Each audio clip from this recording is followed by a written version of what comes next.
immortal, invisible, our God only wise, enlightened, accessible, that's hid from our eyes. Most blessed, most glorious, the ancient of days, almighty, victorious, thy name great we praise. Immortal, invisible, God.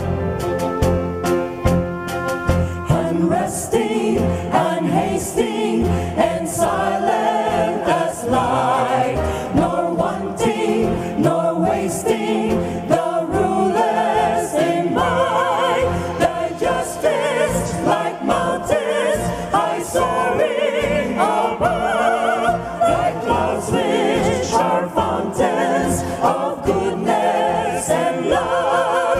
Immortal, invisible, God.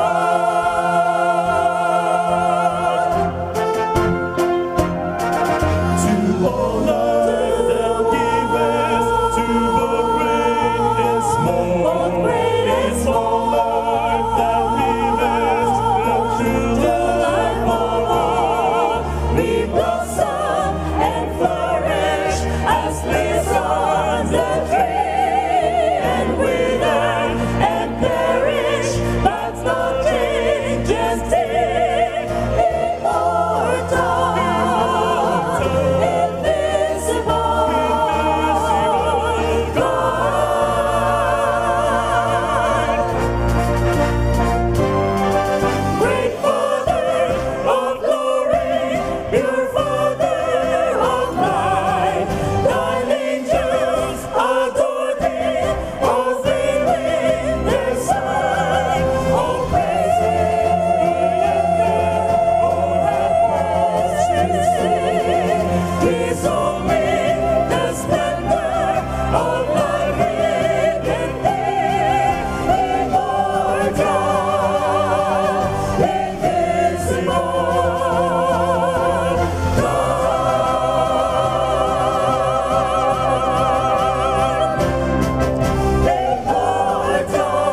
worthy of all our praise.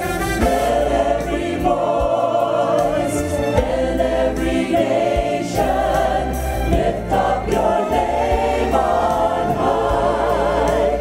You are honored, O Lord, exalted and glorified.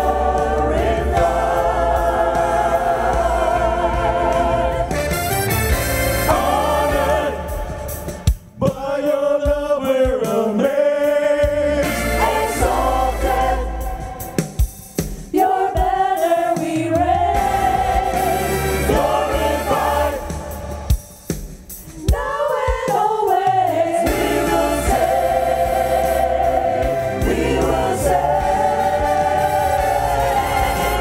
honored by your love, we're amazed. Exalted, your banner we raise. Glorified, now and always we will say,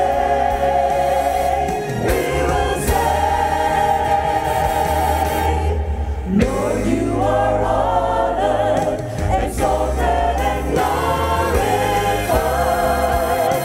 Holy in all your ways. Lord, you are honored, exalted and glorified. Worthy of all our praise. Let every voice and every nation lift up your name on high. You are honored, O Lord, exalted and glorified.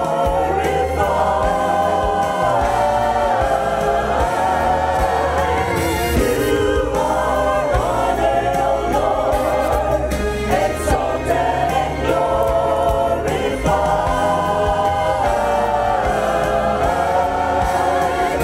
You are honored, O Lord, exalted and glorified.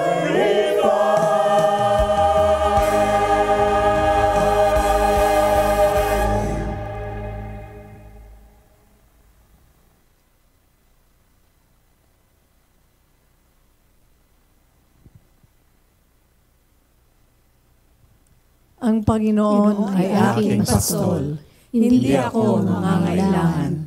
Kanyang pinag-iiga ako sa sariwang pastulan. Pinapatnubay niya ako sa silong ng mga tubig na pahingahan. Kanyang pinanauli ang aking kaluluwa. Pinapatnubayan niya ako sa mga landas ng katuwiran, alang-alang sa kanyang pangalan.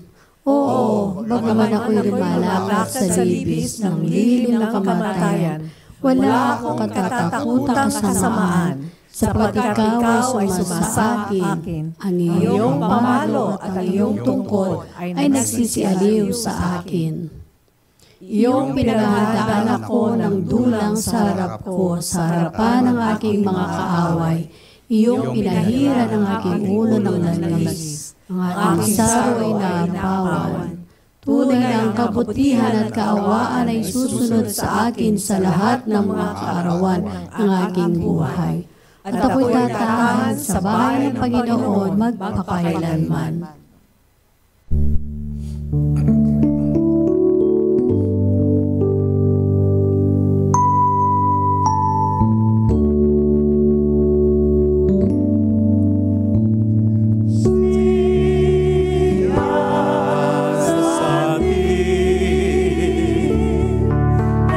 Jesus,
Manalangin po tayo. Hallelujah, hallelujah. Napakaganda ninyo, Panginoon. O Panginoon, ang inyong pangalan ay maganda. Ang inyong salita ay maganda. Ang inyong mga pangako, Panginoon, ay maganda. O Panginoon, kayo lamang ang makakapaglikha ng sanlibutan, ng nilalang, Panginoon, nakaaya-aya sa aming mga mata, Panginoon. Dahil kayo ay mabuting Diyos. At Panginoon, napakaganda ng inyong anak. Siya po, Panginoon, ang kordero ng Diyos na nag-aalis ng kasalanan ng buong sanlibutan. Na pagdating namin doon sa langit, Panginoon, ay papaligiran namin siya. Ang napakagandang pangitahin na yun na ang kordero ng Diyos. At sasambahin namin siya na banal, banal, banal, na tunay na banal, ang aming Panginoong Yesus na aming sasambahin, magpakailan pa man. Kaya Panginoon, ngayon pa lamang, ay kinikilala namin kayo. Kinikilala namin ang aming dakilang Diyos, ang aming Panginoon, ang aming Yahweh, ang Panginoong Yesus. Ngayong araw na to, sa inyo kami lumalapit, sa inyo kami tumatawag, at ang inyong pangalan ang aming itinataas, sapagkat wala nang ibang pangalan na mas mataas pa kaysa sa aming Panginoong Yesus, na siya ang Panginoon, siya ang Yahweh, at lahat ay luluhod, at lahat ay magsasabi na siya ay Diyos. At ngayon ay aming sinasabi at tinatanggap na siya ang tunay na Diyos at tagapagligtas. Kaya Panginoon, nawa Panginoon ay tanggapin ninyo ang aming pagsamba, ang aming pag-awit, ang aming pagtaas ng kamay, ang aming pagtugtog ng instrumento, ang aming pagpalakpak, Panginoon, ang aming pagbabasa ng inyong salita, maging ang pagbigay ng inyong mensahe, Panginoon, maging ang aming pagbibigay, ang lahat ng bahagi ng aming pagsamba ngayong gabi, nawa ay maging katanggap-tanggap sa inyo, Panginoon. Ngunit Ama, ito hindi maaaring maging katanggap-tanggap sa inyo kung merong kasalanan na nasa aming puso. Kami po ba, Panginoon, ay nakalimot na magpatawad sa iba? Kami po ba, Panginoon, ay merong daladalang kasalanan? Panginoon, patawarin niyo po kami. Ibinibigay po namin sa inyo. Hugasan niyo po kami ng inyong banal na dugo upang kami ay patuloy na makapagsamba sa inyo, upang kami, Panginoon, ay makinabang sa mensahe na ibibigay niyo ngayong gabi. Salamat po, Panginoon, patuloy kayong kumilos sa pamagitan ng inyong banal na Espiritu. Ipadama niyo po ang inyong presensya sa inyong iglesia, Panginoon. Na pag-uwi namin, Panginoon, ay baon-baon namin ang biyaya ng inyong mga pangako, ng inyong mga utos, at ito po ay mai-apply namin sa aming buhay. Salamat po, Ama, sa inyong gagawin ngayong gabi. Purihin ang inyong pangalan, Panginoong Yesus. Sa pangalan niyo, Amen. Amen. And Amen.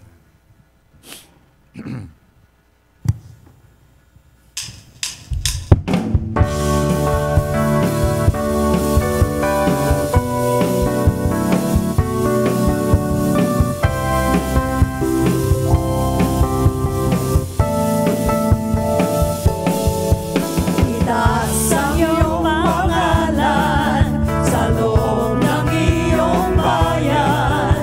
Kapangyarihan mo'y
Amen. Amen. Amen. Palakpakan po natin ang Diyos natin. Amen. Mananalangin po tayo pang kapulungan. Sabi po sa Juan 16:24, hanggang ngayon wala pa kayong hinihinging anuman sa pangalan ko. Kayo'y magsihingi nang kayo'y tatanggap upang malubos ang inyong kagalakan. Kaya po, magandang gabi po sa inyo lahat. Purihin ang Panginoon at nandito po tayo at alam ko po nung nakaraang buwan, ang ating pastor ay nag-preach tungkol sa series tungkol sa pagiging steward, citizenship sa ating bansa. At salamat po at natapos na yung eleksyon. Ilan po sa inyo ang masaya at tapos na po yung eleksyon? Di po ba? At natapos na rin. Ang iba po ay masaya sa nangyari sa eleksyon. Ang iba po hindi masyadong masaya sa nangyari sa eleksyon.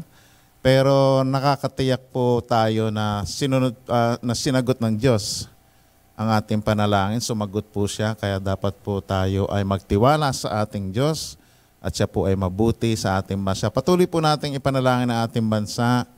Patuloy po nating ipanalangin ang ating mga mahal sa buhay na hindi pa nakakilala sa Diyos. At ipatuloy natin ipanalangin ang ating iglesia at ang mga nangangailangan. Sige po, manalangin po tayo. Hallelujah, hallelujah. Hallelujah. Purihin kayo, Panginoon. Salamat po, Panginoon, sa inyong kabutihan. Salamat sa inyong katapatan, Panginoon. Sa habang panahon, sa lahat ng panahon, Panginoon, alam namin na dapat lamang kami magtiwala sa inyo, tumawag sa inyo, at kayo, Panginoon, ay sasagot. Kayo ay tapat sa inyong mga anak, sa inyong iglesia. Hallelujah. Panginoon, nagpapasalamat po kami sa nakaraang eleksyon. Kayo po ay sumagot sa aming panalangin, nagsalita ang lahat ng mga bumoto, Panginoon. Ang resulta, nananampalataya kami ito ang inyong kalooban, Panginoon. Dalangin po namin na gamitin nyo ang mga nanalo na mga opisyal upang upang sundin nila ang inyong salita sa kanilang pamumuno. Bigyan niyo po sila ng karunungan, ng wisdom, Panginoon, na nanggagaling lamang sa inyo upang maging tama ang kanilang pagdidesisyon, upang ang mga batas na kanilang isusulat ay naaayon lamang sa inyo.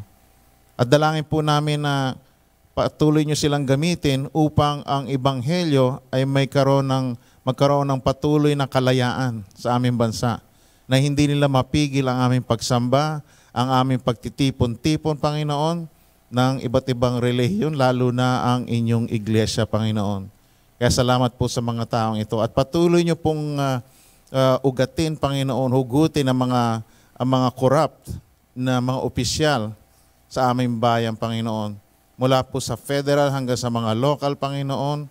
Hayaan niyo po, Panginoon, na makita ng mga tao na kayo ay Diyos na merong justice, Panginoon. Salamat din, Panginoon, sa aming iglesia, Panginoon, sa ginagawa ninyo. Patuloy niyo pong pagpalain ang aming iglesia, ang aming pastor, Panginoon, saan man siya nandoon. Ingatan niyo po siya. Pagpalain niyo po ang leadership ng aming church.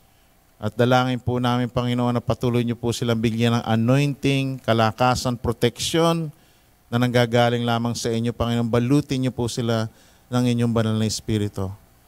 Ama, marami pong kami mga miyembro na nangihina, Panginoon. Mga merong karamdaman, Ama, na merong mga pangangailangan, Panginoon. Panginoon, tumatawag po kami sa inyo. Maawa po kayo sa kanila. Meron po kami mga miyembro na nasa ospital. Meron po kami mga miyembro na meron pong scheduled na surgery ngayong linggo na to. Meron po kami mga miyembro, Panginoon, na merong cancer. Ama, iba't ibang karamdaman, Panginoon. Panginoon, wala pong sakit o karamdaman na imposible para sa inyo, na masyadong malaki para sa inyo, Ama. Pakita niyo po sa kanila na kayo ay hindi nagbabago, na kayo ay nakaya niyo pa rin magpagaling sa panahong ito. Pakita niyo po sa kanila, Ama, na kayo ay mabuting Diyos, maawaing Diyos, at mapagmahal na Diyos. Naalisin niyo po itong mga karamdaman na to at bigyan niyo po sila ng kaginhawahan, Panginoon. Bagkus kung ano man, Panginoon, ang inyong desisyon, patuloy niyo pong patibayan ang kanilang pananampalataya sa mga darating na araw, sa kanilang mga pinagdadaanan, Panginoon. Panginoon, tinataas din po namin sa inyo, Panginoon, ang mga future events dito sa aming iglesia, sa mga darating na holidays, Panginoon, sa Thanksgiving, sa Pasko. Kayo, Panginoon, ang magbigay sa amin ng gabay. Kayo, Panginoon, ang magbigay sa amin ng wisdom, Panginoon, upang maipagdiwang namin ang inyong pangalan, upang maipagdiwang namin ang inyong pagkasilang, Panginoon.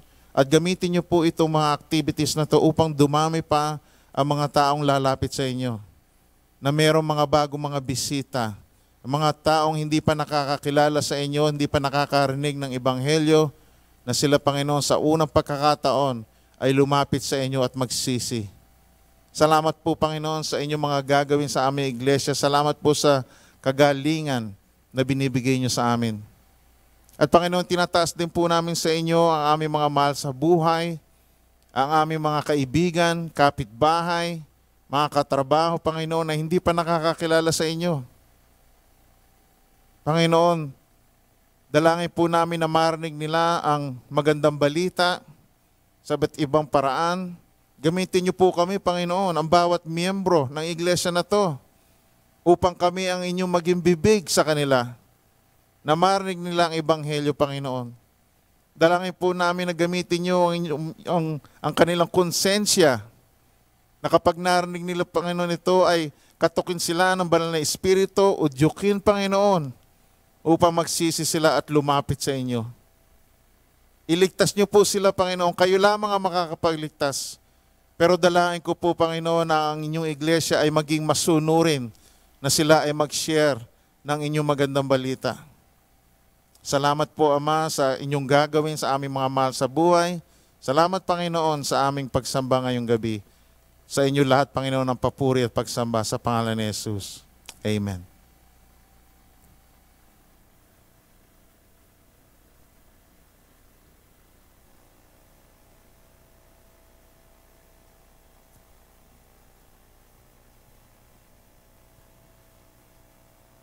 Patuloy po tayo sa pagbasa ng mga salita ng Panginoon. Dito po tayo sa aklat ng Mateo, Kabanata 4, talata 1 hanggang 11. Pagkatapos nito, si Jesus ay dinala ng Espiritu Santo sa ilang upang tuksuhin ang dyablo.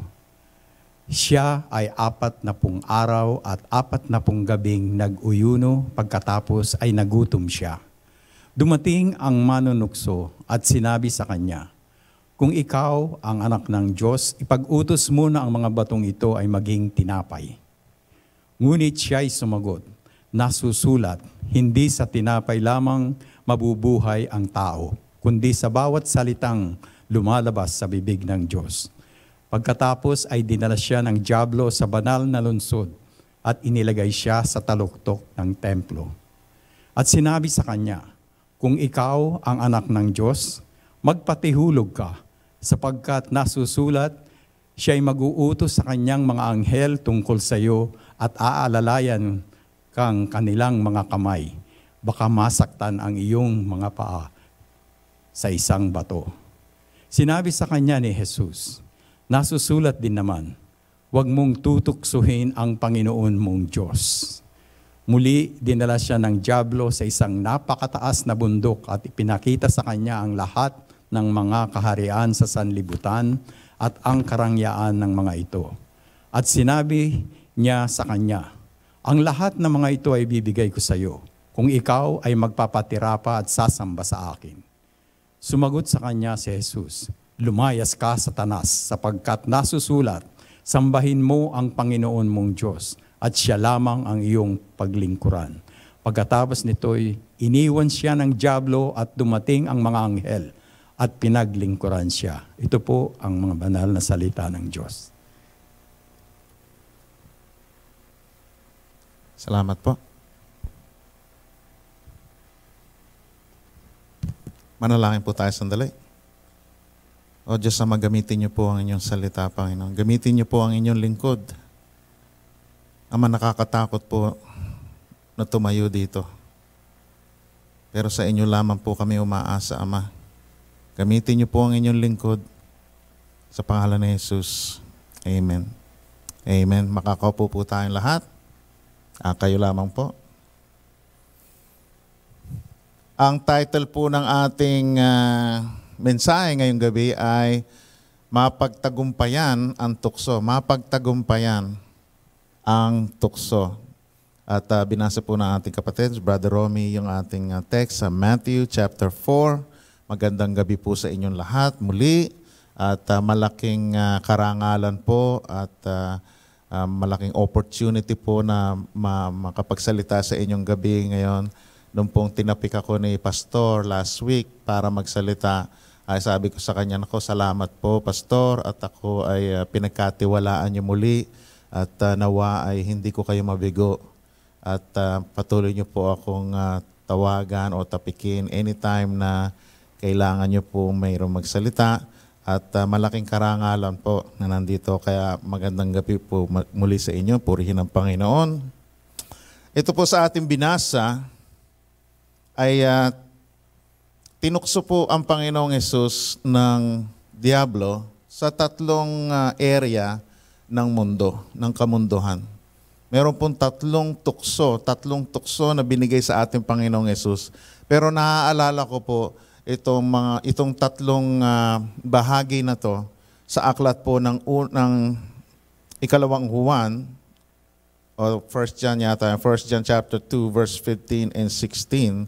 Sabi po rito, "Huwag ninyong ibigin ang sanlibutan, ni ang mga bagay na nasa sanlibutan. Ang pag-ibig ng Ama ay wala sa sino mang umiibig sa sanlibutan, sapagkat ang lahat ng nasa sanlibutan, ang masamang pagnanasa ng laman, ang pagnanasa ng mga mata, at ang pagmamataas sa buhay ay hindi mula sa Ama, kundi sa sanlibutan." Kadalasan po, ganito pa rin po yung modus of operandi o yung pamamaraan ng ating kaaway na si Satanas. Ito po ang paraan niya, ito po ang mga ginagamit niya na tukso sa ating buhay. Kaya marami po tayong matututuhan dito. Ito rin po ang ginamit niya sa ating Panginoong Hesus. Mula pa po sa simula, sa ano pa lamang, kahit doon po sa Garden of Eden, ito rin po ang ginamit na tactic ng ating kaaway upang bumagsak sa kasalanan si Adan at si Eva, at ito rin po ang ginagamit niya sa Panginoong Hesus nung nandito pa sa lupa ang Panginoon, at ito rin ang ginagamit niya sa atin sa araw-araw. Kaya paano po natin mapapagtagumpayan to? Ano po matututunan natin dito? Paano po napagtagumpayan ng Panginoong Hesus ang tukso? Sapagkat ang tukso ay nararanasan po ng lahat. At marami po tayong mapupulot sa ginawa ng Panginoon. Una po, tingnan natin ang tukso ng pagnanasa ng laman. Pagnanasa ng laman o layaw ng laman or lust of the flesh. Tingnan po natin dito sa verses 2 and 3 na ating pong binasa sa Matthew chapter 4 verse 2 and 3. Sabi po rito, "Siya ay 40 araw at 40 gabing nag-ayuno." Ito po yung Panginoong Hesus. Pagkatapos ay nagutom siya. Dumating ang manunukso at sinabi sa kanya, "Kung ikaw ang anak ng Diyos, ipag-utos mo na ang mga batong ito ay maging tinapay." So makikita po natin dito na yung ating Panginoong Hesus sa verse 1, dinala po siya ng banal na Espiritu doon sa ilang, sa wilderness. Wala pong puno doon, walang ilog, walang tubig, walang halaman, disyerto, ilang. Doon siya dinala upang siya ay mag-ayuno at upang siya po ay tuksuhin ng kaaway. Upang siya ay subukin ng kaaway. Sa iba pong mga translation, hindi lamang po 40 araw pagkatapos ay tinukso siya ng kaaway. Sa ibang translation po sa Mark at nananampalataya po ako sa Luke, Sinabi puro na araw-araw sa panahon na yon. Araw-araw for 40 days, 40 araw siyang tinutukso ng kaaway na sinasabi na, kung ikaw nga ang anak ng Diyos, gawin mo nga tinapay itong mga bato na to. So napakahirap po lahat ng pinagdaanan ng Panginoong Hesus. Hindi lamang po siya tinukso, pero tinukso siya ng napakahirap na paraan na hindi natin maisip na kung tayo ang nandoon, ay madali tayong magpapabigay. Madali tayong magpapadala sa tukso na yon. Pero itong lahat na to ay napagtagumpayan ng ating Panginoong Hesus. Makikita natin dito, pagkatapos po ng 40 gabi at 40 araw, siya ay nagutom. Nagutom. Kaya ang ating Panginoong Hesus, siya ay hindi lamang tunay na Diyos, siya rin po ay tunay na tao. Ang tao po nagugutom, nauuhaw, napapagod, pinagpapawisan, nasusunog ng araw. Siguro lahat po yan naranasan ng Panginoong Hesus. Uhaw na siya, gutom na. Biro mo yon 40 araw. Ang ilan sa atin hindi lang makakain ng almusal pagdating na ng alas 10, gusto na magmerienda.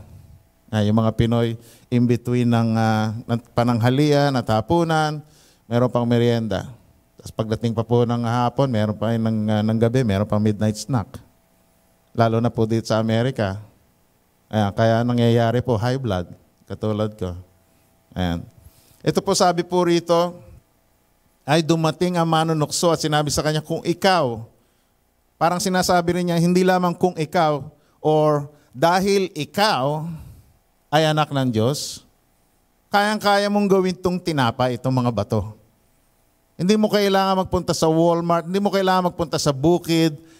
Anak ka ng Diyos eh. Ikaw ang anak ng Diyos, kayang-kaya mo yan na gumawa ng tinapay. Kung tayo yun, siguro iisipin natin, oo nga pakadali ba't ako nagpapakagutom? Di gawin ko tinapay, ayan, meron tayong pandesal. Gusto mo tinapay, may palaman pa. Di ba? Napakadali na gawin ng Panginoong Hesus yan. Siya ay Diyos. Siya ay Diyos at siya ay tao at the same time upang mawala na ang kanyang pagkagutom. Ano ba masama doon, Brother John? Gagawin lang naman tinapay yung bato. Ano ba masama ron? Bakit naman naging kasalanan yun? Di ba pagka gutom tayo, gagawa tayo ng paraan? Di ba? Mamimitas tayo ng bunga, pupunta tayo sa tindahan. Gutom ka eh. Di po ba? Pero ang Panginoong Hesus, nung siya po ay nagpunta dito sa lupa, marami po nagtuturo na siya ay hinubad niya ang kanyang pagka-Diyos. Pagka po nakarinig kayo ng ganong katuruan, mali po yon. Hindi niya hinubad ang kanyang pagka-Diyos. Siya ay Diyos. He is fully God. Lahat ng katangian, lahat ng kapangyarihan ng Diyos ay nasa Kanya. Pero ang hinubad niya ay ang pribilehiyo ng pagiging Diyos. Yung pribilehiyo at yung convenience ng kapangyarihan at kaluwalhatian at glory ng Diyos. Yun po ang kanyang iniwanan nang siya po ay nagpunta rito. At siya po ay nagpasakop sa Diyos.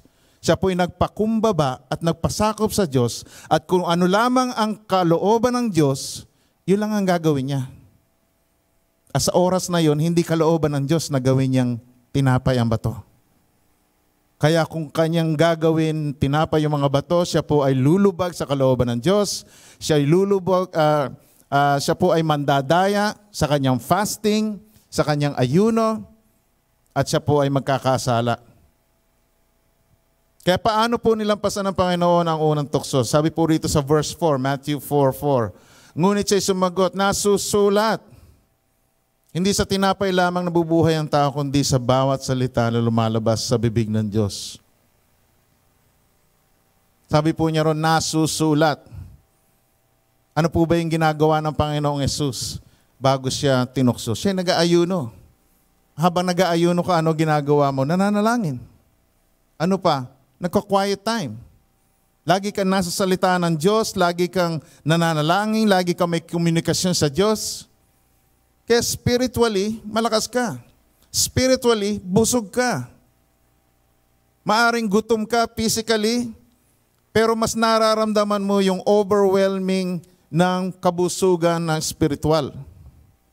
Dahil po ang kanyang pagkain ay ang salita ng Diyos. Naiintindihan ng Panginoong Hesus na mas mahalaga yung pagkain na lumalabas sa bibig ng Diyos.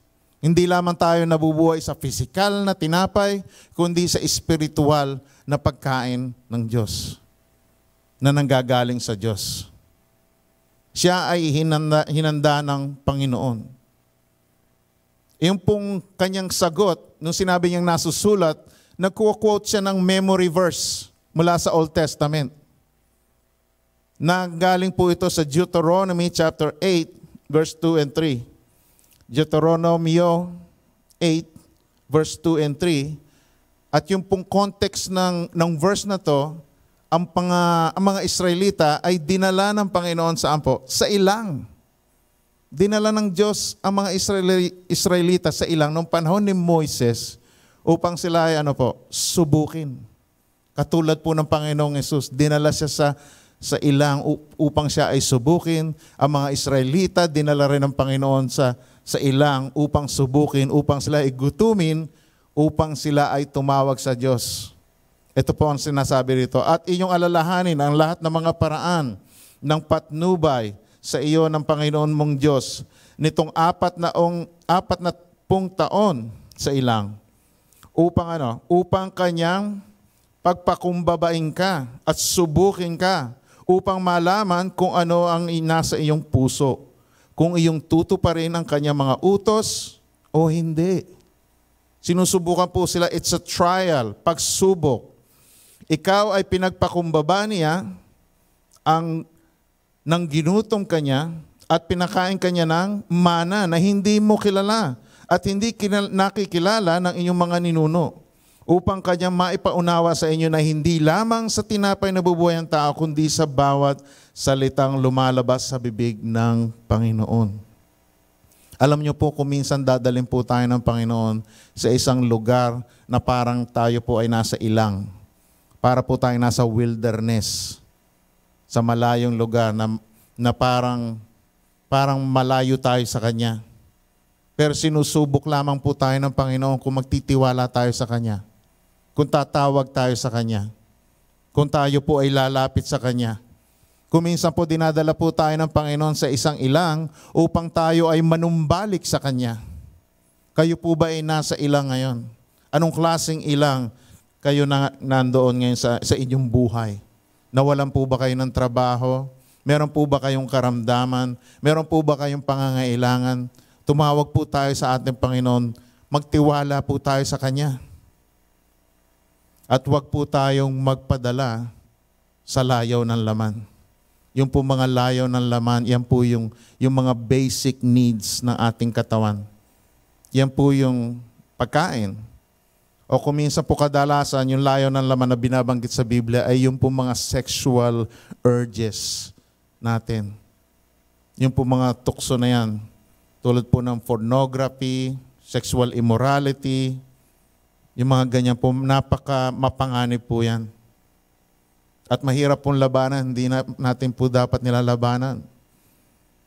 Dahil kapag po in-entertain natin ito ng paunti-unti, hindi lamang po tayo babagsak, tayo po ay madudulas. Yan po ang sinasabing slippery slope. Nasa slope ka na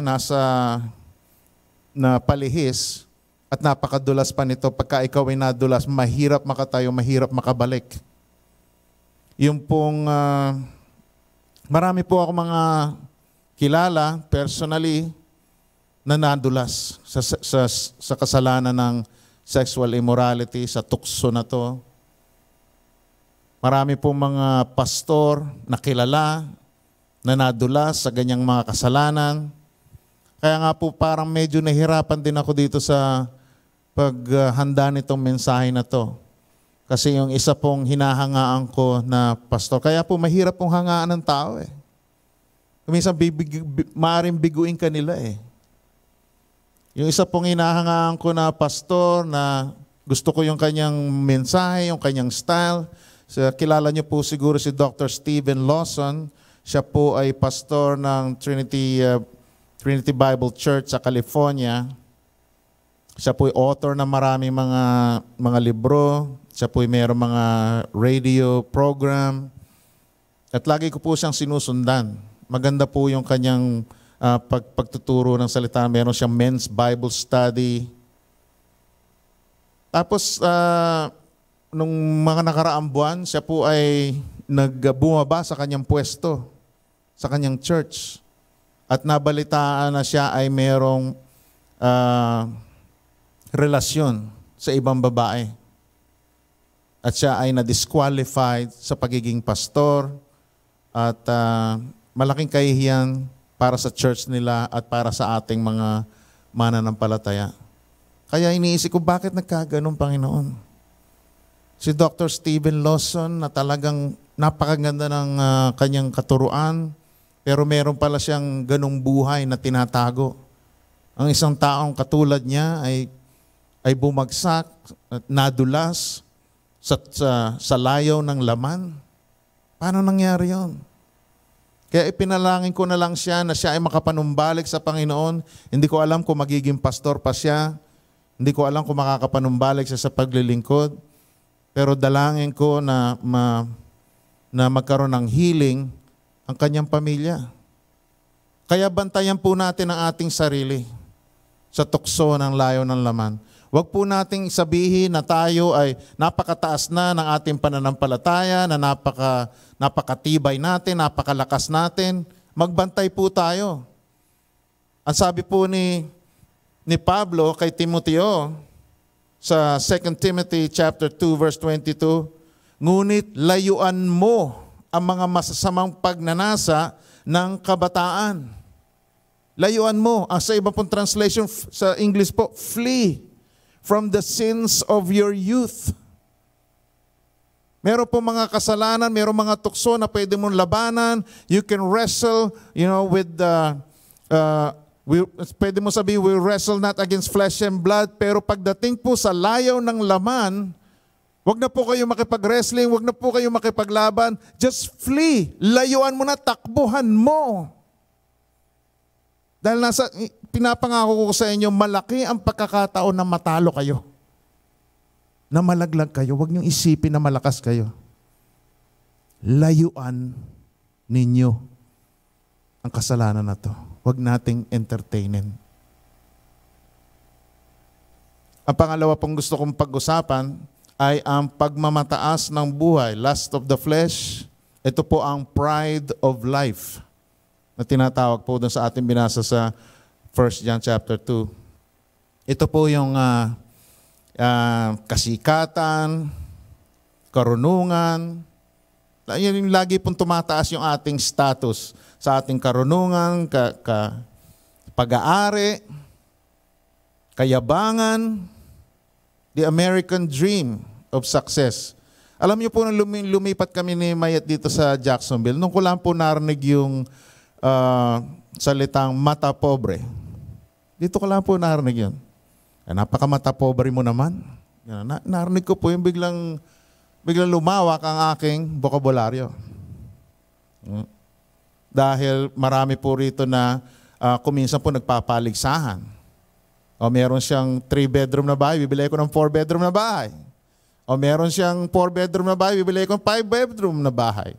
O meron siyang kotse, bibili ako ng truck. Meron siyang truck, bibili ako ng SUV. Di po ba? Gusto pong mas mahigitan, mas mataasan. Bakit po? Iyon po ang tinatawag ng kasamaan sa mundo na pagmamataas ng buhay. Sabi po rito sa verse 5 and 6. Pagkatapos ay dinala siya ng dyablo sa banal na lungsod. Dinala po siya sa Jerusalem. At inilagay siya sa taluktok ng templo at sinabi sa kanya, kung ikaw ang anak ng Diyos, magpatihulog ka. Sapagkat nasusulat, siya ay mag-uutos ng kanyang mga anghel tungkol dito at aalalayan ka ng kanilang mga kamay, baka masaktan ang inyong paa sa isang bato.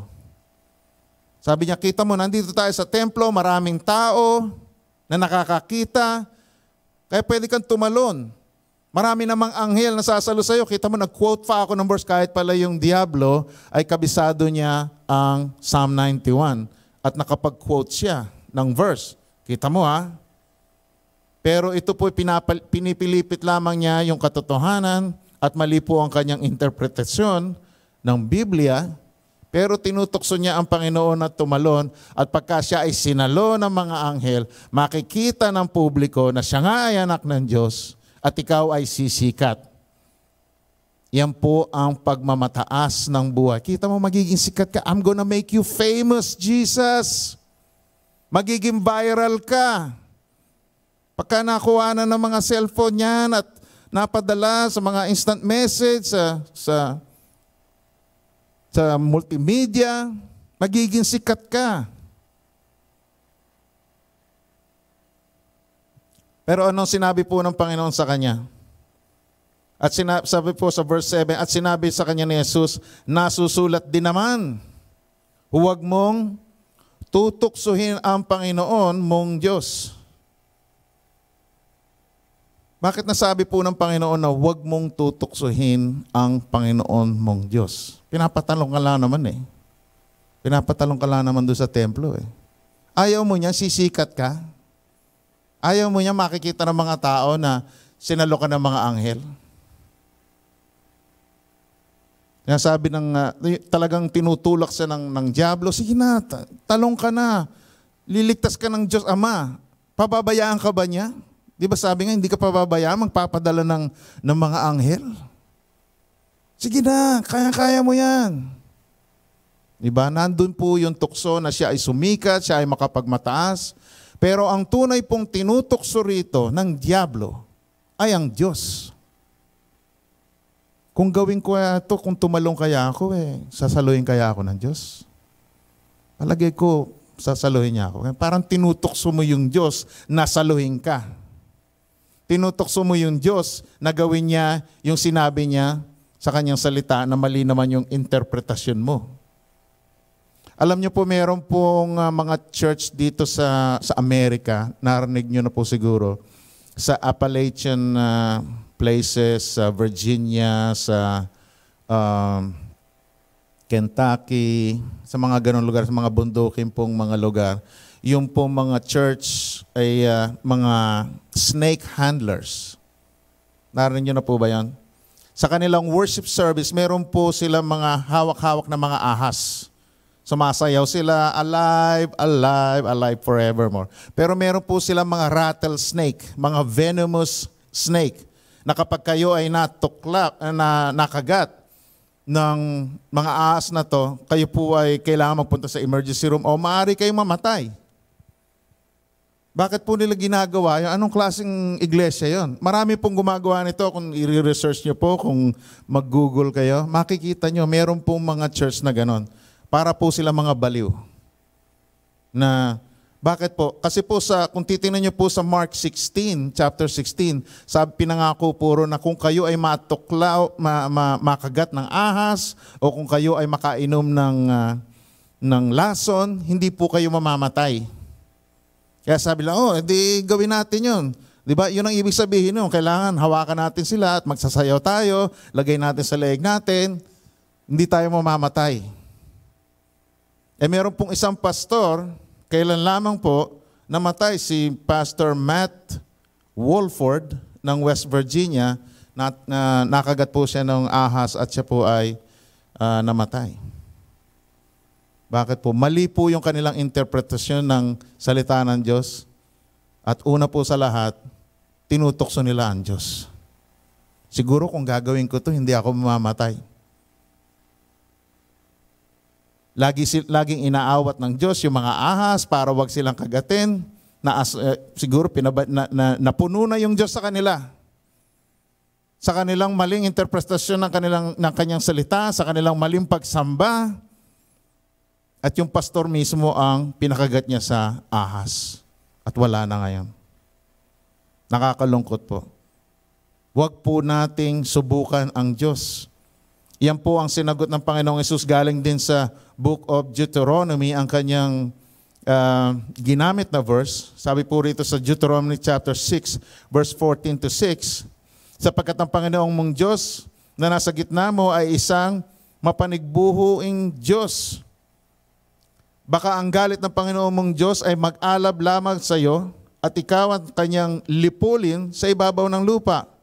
Huwag mong subukin ang Panginoong mong Diyos gaya ng pagsubok niya sa iyo sa Masa. Ano po ba nangyari sa Masa? Yan din po yung kwento kay Moses na yung mga tao, nung dinala po sila sa ilang, sinubukan ulit sila ng Diyos. Nandun po sila sa isang lugar na walang tubig. Yung mga tao nagrereklamo kay Moses, ano ba, dinala mo kami rito para mamatay? At malapit na nilang pagbabatuhin si Moses at patayin siya. At nanalangin siya sa Diyos, Panginoon, ano po ba gagawin ko sa mga taong ito? Kunin mo ang iyong pole at ituro mo diyan sa bato at may lalabas na tubig upang maniwala sila na ikaw ang aking hirang at ako ang kanilang Diyos. Pero sinubok nila ang Diyos dahil sa kanilang pagrereklamo, sa kanilang tigas ng ulo, nagalit ang Diyos sa kanila at sila ay hindi na nakapasok sa lupang pangako ang buong henerasyon na yon, manlibang lamang kay Caleb at Joshua. Bakit? Sinubok nila ang Diyos, ang galit ng Diyos. Dahil doon ay hindi na sila nakapasok. Mga magulang at kapatid, huwag po nating susubukan ng Diyos. Kung tayo po ay nasa isang tukso, tayo po ay tinutukso ng mundo na magkaroon ng pagmamataas ng buhay, ng pride of life, yan po mga material na bagay na yan na ating inaasam. Huwag po nating subukan ng Diyos. Kung meron po tayong hinahawakang kasalanan, mga pagnanasa, wala naman nakakakita nito, wala naman nangyayari sa akin, walang gagawin sa akin ng Diyos, buhay pa ako hanggang ngayon, huwag nating susubukan ng Diyos. Huwag niyong ubusin ang pasyensya ng Diyos. At darating ang araw, ay matatanggap ninyo kung ano ang dapat sa inyo. Kaya nga po kapag tayo ay nagko-communion, dapat po ay magsisimuna tayo sa liksikin natin ang ating buhay. Kung meron tayong mga kasalanan, iyon po ang pagkakataon upang magsisi tayo, upang hindi tayo magkaroon ng karamdaman o hindi tayo pumanaw. Dahil po sa sumpa na kasama nun. Ito po ang warning na binigay sa atin ni Pablo sa Galatians chapter 6. Sa aklat po ng Galatia, chapter 6 verse 7 and 8, sabi po rito, huwag kayong padaya. Ang Diyos ay hindi maaring lokohin. Tama na yung panloloko nyo sa Diyos. Tama na yung pagsubok nyo sa Diyos. Bakit po sabi rito? Sapagkat ang anumang ihasik ng isang tao ay siya ring aanihin. Sapagkat ang nanghasik para sa kanyang sariling laman ay mula rin sa laman ang mag-aani ng kasiraan. Subalit ang naghasik na sa Espiritu, mula sa Espiritu ay mag-aani ng buhay na walang hanggan. Ang isa pa pong gusto ko pong i-share sa inyo na tukso na ginagamit po ng dyablo ay ang pagnanasa ng mata. Pagnanasa ng mga mata. Kung ano po ang ating makita, yun po ang ating desire. Maari pong itong isang tao, maari mga bagay, mga material na bagay. Si Eva, gusto po niya makuha yung bunga ng puno ng may karunungan. Si David, nakita po niya si Bathsheba na naliligo. At siya po ay natukso at nagkasala siya tuloy, pinatay niya yung asawa ni Bathsheba upang makuha niya yung babae. Yan po ang pagnanasa ng mata or the lust of the eyes. Sabi po rito sa verse 8 and 9 sa ating pong text, Matthew 4, 8 and 9. Muli dinala siya ng dyablo sa isang napakataas na bundok at pinakita sa kanya ang lahat ng mga kaharian ng sanlibutan at ang mga karangyaan ng mga ito. At sinabi sa kanya, ang lahat ng mga ito ay bibigay ko sa iyo kung ikaw ay magpapatira pa at sasamba sa akin. Sambahin mo lang ako, ibibigay ko sa inyo lahat ng ito. Dinala siya sa pinakamataas na bundok. Hindi ko po alam kung ano yung mga sikat na mga bansa at mga lungsod nung panahon na yon. Siguro pinakita sa kanya ang Egypt, ang Rome, ang Greece, India, sa Asia, lahat yan. Kayo po ba marami na po ba kayong mga bansa na napuntuhan? Ano po yung paborito ninyong bansa? Anong pinakamagandang bansa na napuntahan ninyo? Isa pong bansa na gustong-gusto ko pong puntahan ay Italy. Nandoon po yung Roma, nandoon po yung Venice, nandoon po yung Florence, nandoon po yung mga arts, architecture, yung kultura ng mga tao, yung mga magandang pangitain, yung pagkain. Talagang gustong-gusto ko pong mapunta ron. Ini-imagine ko siguro ganyan yung mga inalok ng Diablo sa Panginoon. Lahat ng ito, ibibigay ko sa iyo. Ikaw na magmamayari ng mga ito. Ikaw ang mag-ahari ng mga ito. Hindi siya kinontra ng Panginoong Yesus na, teka muna, hindi naman ikaw may-ari ng mga yan, ako pero naintindihan ng Panginoon na ang Diablo, si Satanas, siya ang may kapangyarihan sa kasalukuyan ng sistema ng mundo. Hindi yung pisikal na mundo, kundi yung sistema ng mundo. Yung filosofiya, yung kanilang pag-iisip, yung sistema ng mundo. Ang Diablo, ang kaaway pa rin ang may control, siya ang may kapangyarihan dahil sa pagbagsak ng tao sa kasalanan. At ang isa pang tinutukso ng Diablo sa ating Panginoon. Alam mo, Jesus, kapag binigay ko sa iyo to, hindi mo na kailangan magpunta sa krus Hindi mo na kailangan mamatay sa krus ng Kalbaryo. Ibibigay ko na sa iyo Hindi mo na kailangan pagtagumpayan pa sa krus. Eto na, ibibigay ko na sa iyo. Hindi mo na kailangan maghintay pa ng millennial kingdom na ibaba mo ang inyong kaharian dito sa mundo para ikaw ay maghari ng 1,000 taon. Eto na, magsisimula na yung millennial kingdom. Sumamba ka lang sa akin. Magtaripa pa ka lang at lumuhod ka sa akin. Sumamba ka sa akin. Hindi mo na kailangan maghirap pa sa krus ng Kalbaryo. Wow! Oo nga, no?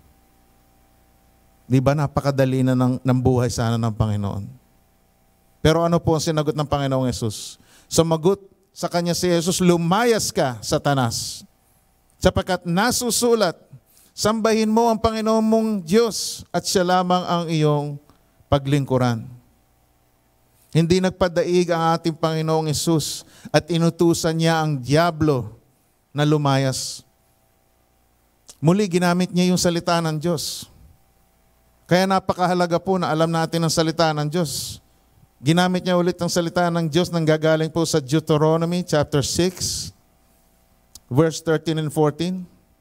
Sabi rito, matakot ka sa Panginoong mong Diyos at maglingkod ka sa Kanya at ikaw ay susumpa sa pamagitan ng Kanyang pangalan. Huwag kang susunod sa ibang mga Diyos, sa mga Diyos ng bansang nasa palibot mo. Alam niyo po, ang ating mga mata, yan po ang bintana ng kaluluwa. That's the windows of the soul. Kaya nga sabi po ni Freddy Aguilar, hindi po ba, mapalad ka, yung pumbulag, mapalad ka at hindi mo nakikita yung gulo ng mundo. Yun po ang sabi niya sa yung mensahe ng kanyang awit. Yung mga bulag, mas marami silang pagkakataon na hindi sila malagay sa tukso dahil hindi sila maaakit ng mga makamundong bagay. Ito po ang sabi sa atin ni Santiago, verse 14 and 16. Ngunit ang bawat tao ay natutukso ng sarili nilang pagnanasa kapag sila ay nahila at naakit nito. Pagka nakita mo, maaakit ka. Di po ba? Di makita ka maganda babae, baka maakit ka. Nanonood ka ng TV, may nakita ka, nakabikini, hindi mo na mailipat pa sa susunod na channel yung pinapanood mo, naakit ka na. Nakakasala ka na ba nun? Hindi pa, naaakit ka pa lang. Nando ka pa lang sa madulas na lugar. At kapag ang pagnanasang ito ay naipaglihi, ito ay nanganganak ng kasalanan. Kapag ka ikaw ay nagnanasa na, kapag ka ini-entertain mo na, kapag ka ikaw ay nag-iisip na tukol sa tao na yon, tukol sa bagay na yon, kung anong gagawin mo, kung anong maari mong gawin, doon na nagiging kasalanan. Kapag ka ikaw ay nasisiyahan na at nag-i-enjoy sa iyong nakikita, ito ay nagbubunga at nanganganak ng kasalanan. At ano po ang bunga ng kasalanan? Sabi po rito, at ang kasalanan kapag malaki na, ay nagbubunga ng kamatayan. Yan po ang progression. Hindi lamang po biglang kamatayan eh. Magsisimula po muna sa kindergarten, sa grade 1, grade 2, dahan-dahan po yan. Ang ginagawa ng kaaway, yung tukso hanggang sa ikaw po ay malubog na sa kasalanan at ang iyong puso ay maging matigas na at wala ka ng konsensya. Pero kaya po natin labanan to, purihin ng Panginoon. Sabi po sa Santiago 4:7, sabi rito, kaya't pasakop kayo sa Panginoon Diyos. Labanan niyo ang dyablo at siya ay lalayo sa inyo. Huwag natin siyang entertainin, huwag natin siyang pasiyahin, huwag tayong magpatagal sa kanya, huwag tayong magpasarap. Sabi rito, bagkus at tayo ay magpasakop sa Diyos. Kapag kayo ay nasasakupan ng Diyos, kayo sumusunod, kayo nagtitiwala, kayo ay natatakot sa Diyos, na kapag kayo ay nagpapasakop sa Diyos, kayo ay may kalakasan, kayo ay mayroong confidence upang labanan ang dyablo at ang dyablo ay aalis. Huwag siyang kaibiganin, huwag siyang entertainin, huwag siyang anyayahan, bagkus siya ay labanan, pero hindi kayo makakalaban kung hindi kayo nagpapasakop sa Diyos. Kaya sabi rin po rito sa 1 John chapter 4 verse 4, ito po ang pangako ng ating Diyos. Kayo'y sa Diyos mga munting anak at ang inyong dinaig sila sapagkat siyang nasa inyo ay higit na dakila kaysa nasa sanlibutan. Mas higit na dakila, mas higit na makapangyarihan, mas higit na malakas ang Panginoong Hesus, ang banal na Espiritu na nananahan sa inyong puso kaysa sa ating kaaway. Kaya kaya ninyong lampasan ito. Ano po ang mga kahalagahan ng pagtatagumpay ng Panginoong Hesus sa tukso? Dahil siya ay nagtagumpay sa tukso, una po sa lahat tayo rin ay merong paraan upang madaig ang tukso. Kinailangan daigin ng Panginoong Hesus ang tukso para tayo rin kaya nating daigin. Sa unang Korinto 10:13, sabi rito, walang tuksong dumating sa inyo na hindi karaniwan sa tao. Subalit tapat ang Diyos at hindi niya ipaihintulot sa inyo tuksuhin ng higit sa inyong makakaya. Kundi kalakip din ng tukso ang naglalaan ng pag-iwas upang ito'y inyong makayang tiisin.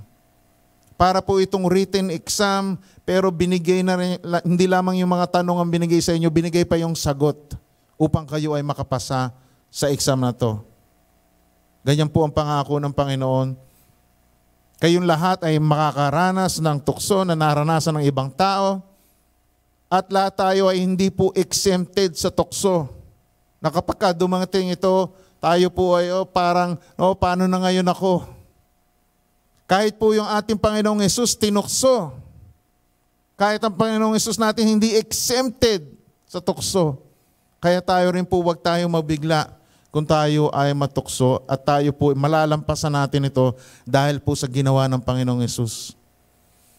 Pangalawa po, dahil sa ang Panginoong Hesus ay matagumpay sa tukso, maaari po tayong lumapit at tumawag sa Kanya na tayo ay iligtas. Bakit po? Siya ang ating high priest, siya ang ating punong saserdote. Sabi po sa Hebreo 4:14 hanggang 16, yamang tayo'y mayroong isang marangal na pinakapunong pare na pumasok sa kalangitan. Si Jesus na anak ng Diyos. Ay hawakan natin ng matatag ang ating pinahayag sapagkat tayo'y mayroong isang pinakapurong pari na marunong makiramay sa ating mga kahinaan. Isa na tinukso sa lahat ng mga paraan, gaya rin naman natin. Gayon may walang kasalanan. Kaya't lumapit tayo na may katapangan sa trono ng biyaya upang tayo tumanggap ng awa at makatagpo ng biyaya na makakatulong sa panahon ng pangangailangan. Ang ating pong Panginoong Yesus, kapag tayo'y tumawag sa Kanya, naiintindihan niya tayo. Siya yung makikiramay sa atin. Bakit? Kasi siya tinukso rin eh. Kaya pagka tayo ay nagkasala, kapag tayo ay dumulas, kapag tayo ay dumating sa oras ng kahinaan, meron tayong punong hari, punong saserdote na nakikiramay sa atin. Pagka tayo lumapit sa Kanya, dapat po meron tayong confidence, lakas loob, na tayo ay ire-represent ng ating pare, ng ating saserdote sa Diyos Ama, upang tayo ay makakuha ng kapatawaran at upang tayo ay magkaroon ng kalakasan. Lumapit po tayo sa Panginoong Yesus sa oras ng tukso. Dahil siya po ay nagtagumpay sa tukso, pwede po tayong nabuhay po si Jesus ng buong katuwiran para po tayo ay magkaroon ng katuwiran. Kinailangan niyang mapagtagumpayan ang tukso para po siya ay maging matuwid at walang kasalanan. Bakit po napakahalaga nun na siya ay righteous, na siya ay matuwid, upang tayo rin po ay magkaroon ng katuwiran kapag tayo ay nanampalataya sa Kanya. Sabi po sa 2 Corinthians chapter 5:21, para sa ating kapakanan, para sa iyong kapakanan. Ginawang kasalanan siya na di nakakilala ng kasalanan upang sa Kanya tayo ay maging katuwiran ng Diyos. Wala siyang kasalanan, natupad niya ang lahat ng utos ng Diyos at nalampasan niya ang lahat ng mga tukso, alang-alang sa atin, upang balang araw kapag siya ay namatay sa krus, tayo ay mababayaran niya ang ating kasalanan at mapupunta sa Kanya ang ating kasalanan at ang katuwiran niya ay maibibigay sa atin. Na habang siya ay tinutukso doon sa ilang, ang nasa isip ng Panginoong Hesus ay ang kanyang iglesia. Kayo ang kanyang nasa isip. Kailangan malampasan ko to alang-alang sa aking mga hinirang, for my elect, for my people. Nung siya ay nasa Garden of Gethsemane, na sinasabi niya nung nakikita na niya kung anong saraw ang kanyang kailangan inumin, kung anong pagdurusa ang kanyang dapat gawin, na siya ay natutukso ng kanyang laman na wag nang gawin yon. Pero ang nasa isip niya ay tayo sa krus ng Kalbaryo. Ang nasa isip niya ang kanyang mga taong papatawarin. Kailangan malampasan niya to upang siya ay manatiling matuwid sa harap ng Diyos. Sabi po sa Hebreo 12, 1-2, kaya't yamang napapalibutan tayo ng mga gayong kakapal na bilang ng mga saksi, itabi natin ang bawat pabigat at ang mga pagkakasalang madaling bumibitag sa atin at tumakbo tayo na may pagtitiis at takbuhing inilagay sa harapan natin. Pagmasdan natin ang si Jesus na siyang nagtatag at nagsakdal ng ating pananampalataya na dahil sa kagalakang inilagay sa kanyang harapan ay tiniis niya ang krus. Hindi inilantana ang kahihiyan at siya'y umupo sa kanang trono ng Diyos. Kaya huwag tayong tumingin sa mga pabigat, huwag tayong tumingin sa mga tukso o sa mga kasalanan na ating nakakatisuran. Mag-focus po tayo sa ating Panginoong Hesus. Sa Kanya po tayo humingi ng tawag sa oras ng pangangailangan, sa oras ng kahinaan, at sa oras po ng tukso. Manalangin po tayo. Salamat po, Panginoon, sa inyong mensahe ngayong gabi. Salamat po, Panginoon, na hindi po kayo nadala ng tukso. Nadaig niyo po ito, napagtagumpayan niyo ito. At dahil po dito, kaya rin po namin mapagtagumpayan ito. Binigay niyo po sa amin, Panginoon, ang mapa, ang formula kung paano mapagtagumpayan ito. Na nasa amin, Panginoon, ang inyong salita. Na pwede naming sabihin nasusulat na angkinin lamang namin ang inyong mga utos, angkinin lamang namin, Panginoon, ang inyong mga pangako, ay magkakaroon kami ng kalakasan. O Panginoon, ipaalala niyo sa amin lagi, Panginoon, na hindi lamang, Panginoon, sa tinapay na bubuhay ang tao, kundi sa bawat salita na nanggagaling sa bibig ng Diyos.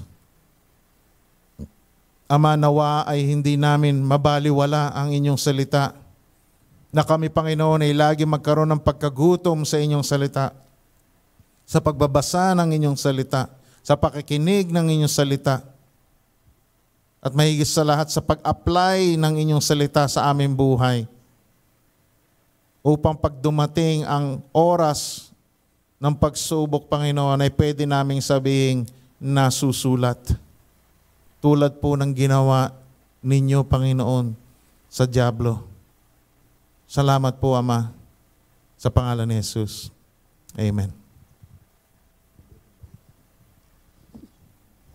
Narinig niyo na ba?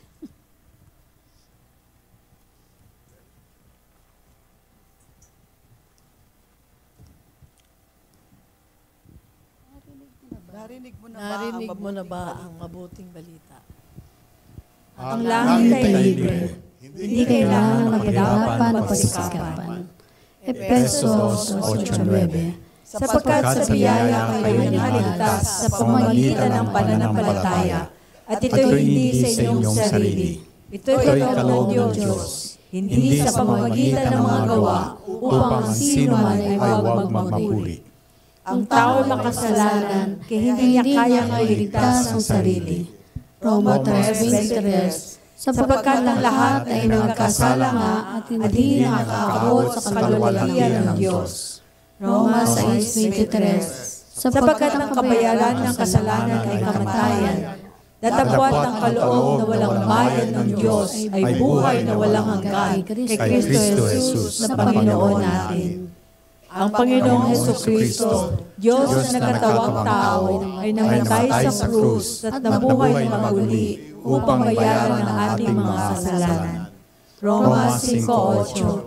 Datapwat ipinagtatagubili ng Diyos ang kanyang pag-ibig sa atin, na nang tayo'y mga makasalanan pa, si Kristo ay namatay dahil sa atin. Ang langit, buhay na walang hanggan, ay matatanggap natin sa pamamagitan ng pananampalataya. Roma 10:9. Sapagkat kung ipapahayag mo ng iyong bibig si Jesus na Panginoon, at sasampalataya ka sa iyong puso na binuhay siya maguli ng Diyos sa mga patay, ay maliligtas ka. Sapagkat ang tao ay nananampalataya ng puso sa ikatutuloy, at ginagawa sa pamamagitan ng bibig ang pagpapahayag sa ikaliligtas. Pahayag 3:20. Narito ako nakatayo sa pintuan at tumutugtog. Kung ang sino man ay duminig ng aking tinig at magbukas ng pinto, ako'y papasok sa kanya at hahapong kasalo niya at siya'y kasalo ko. Panginoong Hesukristo, salamat po na pinako kayo sa krus at namatay para bayaran ang lahat ng aking mga kasalanan. Patawarin po ninyo ako, tinatalikuran ko po ang aking mga kasalanan. Tinatanggap kita sa aking puso bilang tagapagligtas at Panginoon. Amen. Amen. Mananalangin po tayo para sa ating pagkakaloob. Sabi po sa 2 Corinthians 9:7, magbigay ang bawat isa ayon sa ipinasiya ng kanyang puso, huwag mabigat ang loob o dahil sa kailangan, sapagkat iniibig ng Diyos ang nagbibigay na masaya. Manalangin po tayo. O Diyos Ama, maraming salamat po sa pagkakataong ito na makasamba namin kayo sa pamamagitan ng aming kaloob. Ama, pagpalain niyo po yung mga tao na magbibigay sa inyo ngayong gabi dahil po sa kanilang pagsunod sa inyong salita at dahil po sa kanilang pananampalataya at pagtitiwala sa inyo. Pakita niyo po sa kanila, Panginoon, na kayo ay Diyos na nagpapala doon sa mga taong sumusunod at nagtitiwala sa inyo, Panginoon. Ibalik niyo po sa kanila ng siksik, liglig at umaapaw, Panginoon. At Ama, ang mga kaloob na matatanggap namin ngayong gabi, Gamitin niyo po ito para sa ikalalawak ng inyong kaharian. Salamat po, Ama, sa pangalan ni Jesus. Amen.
Tayo po tayong lahat.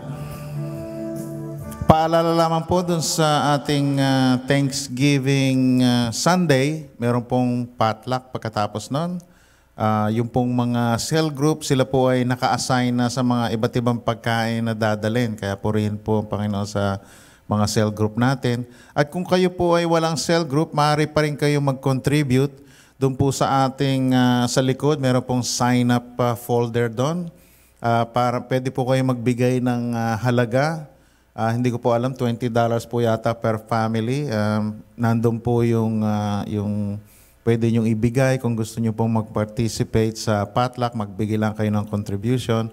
At mag-invite po kayo ng inyong mga kaibigan, mga katrabaho na umattend po sila sa ating Thanksgiving Sunday potluck. Amen. Ano pa po ba nakalimutan ko? Yung pong bukas po ay Veterans Day. Pwede pong itaas ang kamay ng ating mga veterans. Purihin ang Panginoon. Praise God. Salamat po sa inyong paglilingkod sa ating bansa dahil sa inyo ay mas safe at pinagpapala ang Amerika.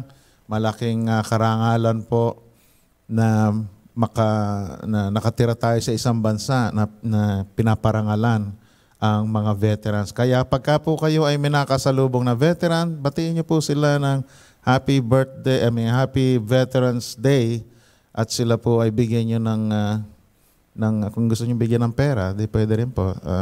Bigyan niyo lamang po ng appreciation at pag-ibig, di po ba? Sige po, manalangin po tayo. Hallelujah.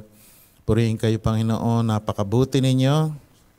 Salamat po at kami dinalaw nyo sa aming pagsamba. Salamat po sa inyong presensya. Purihin kayo. Salamat kami nasa isang iglesia na sumasamba sa tunay na Diyos na buhay, na sumasagot sa aming mga dalangin. Ngayon sa Kanya na may kapangyarihan, mag-ingat sa inyo mula sa pagkatisod at sa inyo na makapagharap ng walang kapintasan sa harapan ng Kanyang kaluwalhatian na may malaking kagalakan. Sa iisang Diyos na ating tagapagligtas sa pamamagitan ni Jesucristo na ating Panginoon, sumakanya nawa ang kaluwalhatian at karangalan, ang karangyaan at ang kapamahalaan bago pa ang lahat ng panahon at ngayon at magpakailanman. Sa pangalan ni Jesus. Amen. Amen. Purihin ang Panginoon. Happy Lord's Day po. Happy Veterans Day.